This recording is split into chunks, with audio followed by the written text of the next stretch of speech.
thinking of what to do for my first ever YouTube video, I was watching the new season of Percy Jackson. I really wanted to talk about my thoughts on the show, but my friends, even though they listen to me, they don't know what the hell I'm talking about. They're all watching that new gay hockey show that's really popular right now. I don't know if you know what I'm talking about, but I thought I could talk about Jackson on the internet because at least one person watching the show is bound to be listening, right? Before I start ranting, I'm gonna talk about what I'm going to be painting in this video. I'm decided to paint Persephone because this is my 6th sketchbook and it's wintertime, and guess who ate 6 pomegranate seeds that led to the 6 months of winter? I had to do it. I had to do it. Anyways, I'm gonna start with my negatives on the show. My first negative is that they made Poseidon like low-key a better dad than in the book. I understood why Percy hated his dad and the gods, so it was like a real question of like whether or not Percy would help the gods or if he would turn on them. His morals, they were ambiguous. In this version, Poseidon is just like a chill, loving guy, which makes no sense in my opinion because in the show he wants to be with Sally, but he couldn't because of the promise of the big 3. He really wanted to be there for Percy, but he just couldn't. And then they take Percy's aura away, but in the books he gives Zeus the lightning bolt back and that ends the war. But in this version, Poseidon comes in and like surrenders, and that's what stops the war. So it gave more aura to Poseidon, but I felt like the whole point of the original book series was that the gods were like shitty parents and they had to learn how to be better parents. And I was like online reading like through the fandom wikis because again I have no one to talk to about the show. The show only fans were talking about how Poseidon is a better dad in Greek mythology, so it makes sense. Yeah, he was like a better dad than the other gods, but that doesn't mean he was a good dad. This motherfucker had the most kids out of all the gods, even more than Zeus, and that man is for the streets. I forgot Percy was his son while talking to Percy in a later book. Like, that motherfucker does not have time, energy, or memory to remember one of his billion kids, but like, I digress.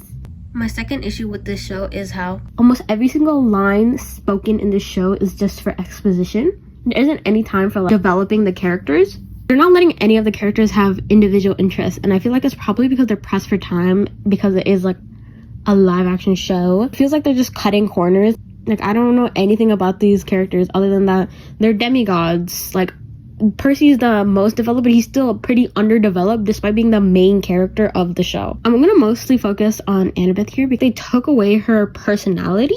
In the original book, she's more sassy. There's this trend of girl bossifying, having no anger, like any emotion other than being empowering and like brave and like cool. Like, I like strong independent girlies, but one of like the main dynamics that made Percy and Annabeth so interesting in the original books is that they like it was like a will they won't they kind of thing because of like their banter, you know what I mean? It made sense for Annabeth to be sassier because of her fatal flaw being hubris and pride.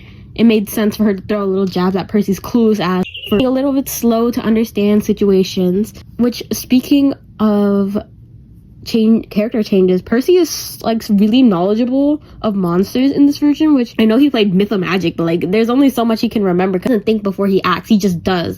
Here he's like thinking so much that he like immediately figures out the villain is a villain off the bat. And Tyson too, he was homeless with no guide and no real knowledge of Greek mythology before meeting Percy. And he's also like 8 years old. He's like a literal baby. And yet somehow he's also just as quick to catch on. I don't know. Back to Annabeth.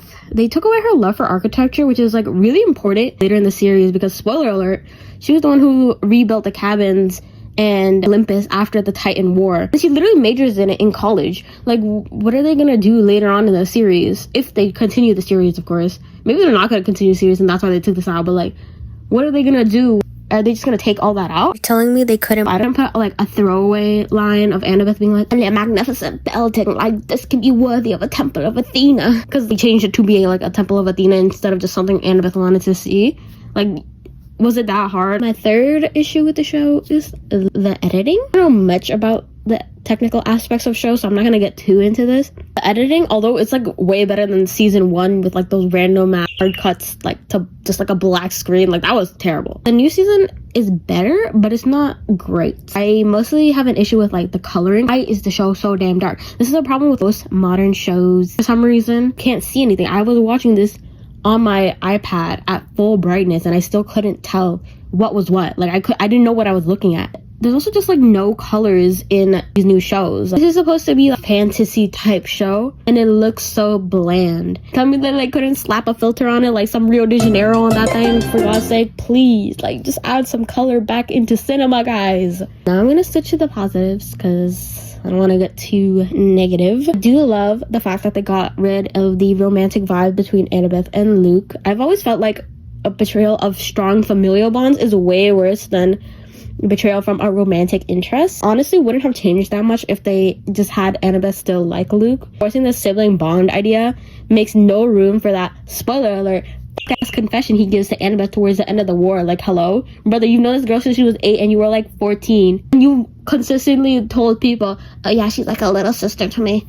You mean you like your little sister? That's fucking weird. Anyways, and positive is also kind of neutral, but it's Alison Nightshade. Felt like they just took Luke's original character and split him into the more sympathetic Luke and the more evil Luke. Because in the books, Luke is evil, but in this version, I feel like they don't want to make him evil, so they just made an entirely new character to be that evil part of him. I feel like people would say like that's bad writing or whatever and make him less complicated, but I feel like if they do this correctly, it would make the audience feel more sympathy for him because, another spoiler alert, it would make his sacrifice at the end of the war more meaningful if they do keep that sacrifice. If they don't keep it, then they're just copping out. My opinions on this might change. I also like that she is a daughter of a somewhat bigger god, because the message that like they got their shitty parents, but then when it's only the children of the minor gods betraying the demigods,